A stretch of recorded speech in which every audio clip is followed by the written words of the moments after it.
नमस्कार साथियों।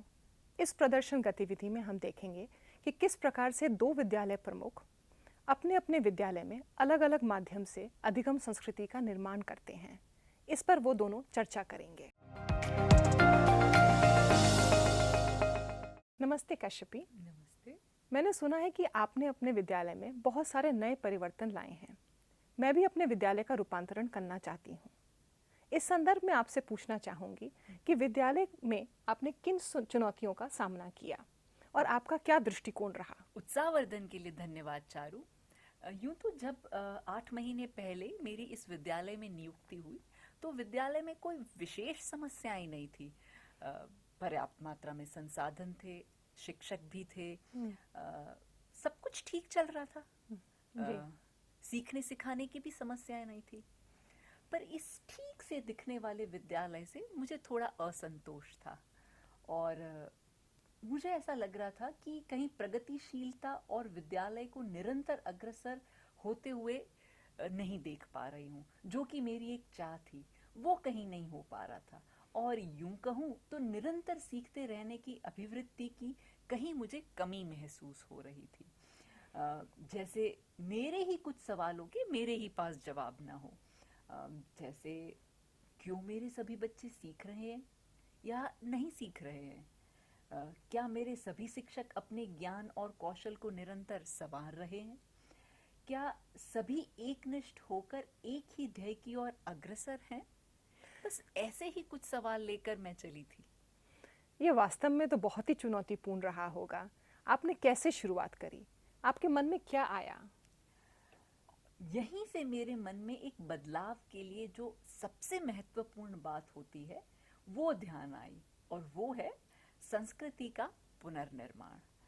एक अधिगम केंद्रित संस्कृति का निर्माण। तो मैंने शिक्षकों और विद्यार्थियों को अनौपचारिक रूप से वे क्या सीख रहे हैं, उन्हें आज क्या कक्षाओं में रोचक लगा, पढ़ने पढ़ाने की, सीखने सिखाने की जो प्रक्रियाएं हैं, आज जो उन्होंने सीखा अगर उनको फिर से करने का मौका मिले तो कैसे करना चाहेंगे।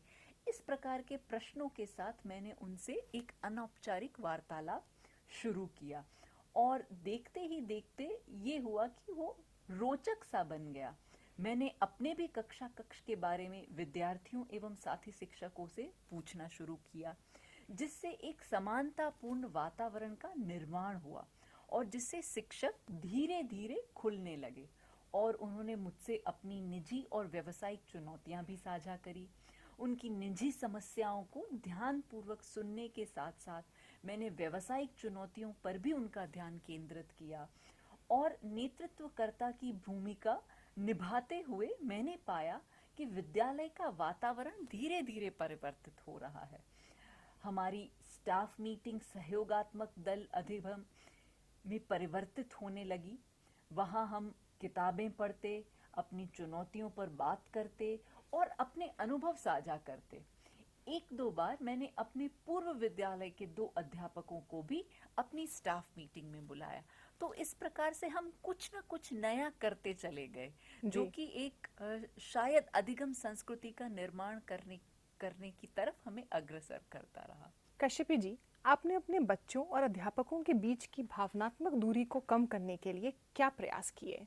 मैंने ध्यान दिया कि कक्षाओं में और प्रार्थना सभा में कुछ ही बच्चे भाग ले रहे हैं और अधिगम संस्कृति के विकास के लिए ये ज़रूरी है कि प्रत्येक बच्चा हर प्रवृत्ति में भाग ले और इसलिए इस बात पर मेरी और शिक्षकों के बीच में सहमति बन गई और हमने ये कोशिश करी कि सभी बच्चों को समान अवसर मिले।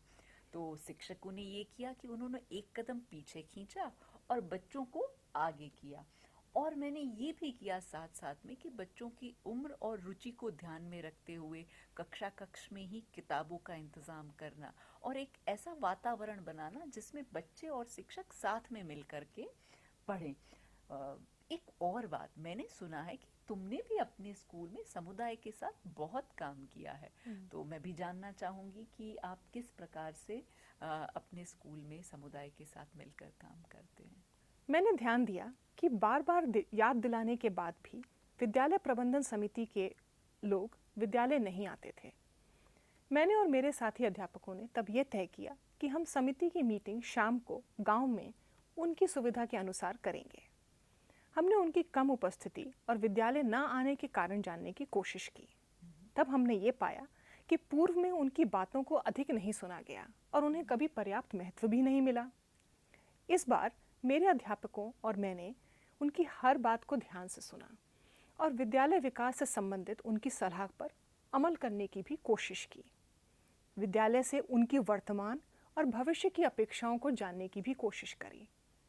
समुदाय के भागीदारों और समिति को शिक्षकों की नियमित उपस्थिति और उनके बच्चों के बेहतर अधिगम स्तर के लिए आश्वस्त भी किया गया। इस प्रकार से मैंने और साथी अध्यापकों ने समिति को विद्यालय परिवार का हिस्सा बना लिया। यह एक बढ़िया प्रयास रहा चारू, और हम अगर लगातार इस प्रकार संवाद में रहेंगे तो एक दूसरे के विद्यालय को बेहतर बनाने में महत्वपूर्ण योगदान दे पाएंगे।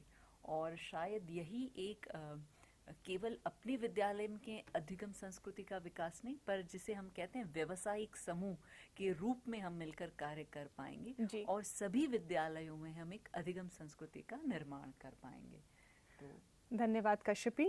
ये बेहद ही अर्थपूर्ण संवाद रहा और हम मिलकर विद्यालय में अधिगम संस्कृति का विकास अवश्य करेंगे। जरूर।